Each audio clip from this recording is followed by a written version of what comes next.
Desde 84, o Brasil não resiste à tentação. Cada vez que há uma melhoria nas relações de troca, ele usa o câmbio para combater a inflação. E foi o que aconteceu. Com isso, se destruiu a indústria nacional. Essa é que é a verdade. Então, não adianta ficar discutindo se câmbio é importante ou não é importante. Evidente que câmbio é importante. Essa discussão é completamente fora de propósito. Não é só câmbio, obviamente. Então, para dizer que câmbio não é importante, diz que só câmbio não é importante, ou não é apenas o câmbio que é importante, diz o câmbio não é importante.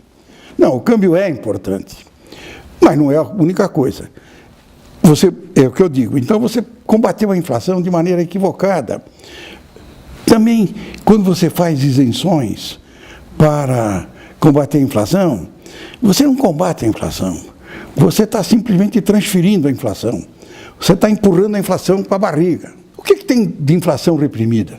Eu acho que é 1,5%. Não é uma tragédia, mas é uma coisa que vai ter que ser absorvida. O que você conclui no final? Tudo o que nós fizemos para combater a inflação, primeiro, a destruição da indústria. Segundo, a redução de receita. Terceiro, subsídios de toda a natureza. Simplesmente adiou a inflação. No primeiro momento em que as coisas tiverem que ser feitas, essa inflação vai ser absorvida. Porque a inflação sempre termina com um pouquinho mais de inflação.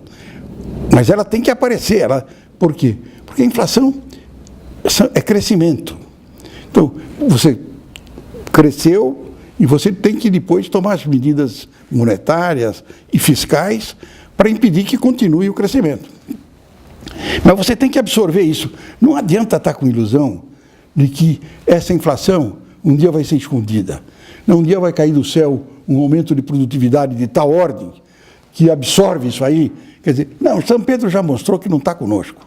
Então não tem ilusão sobre isso. Mas é uma tragédia? Obviamente não é uma tragédia. O Banco Central, inclusive, iniciou um movimento de juros muito antes dos outros, o que só confirma o que eu tenho dito.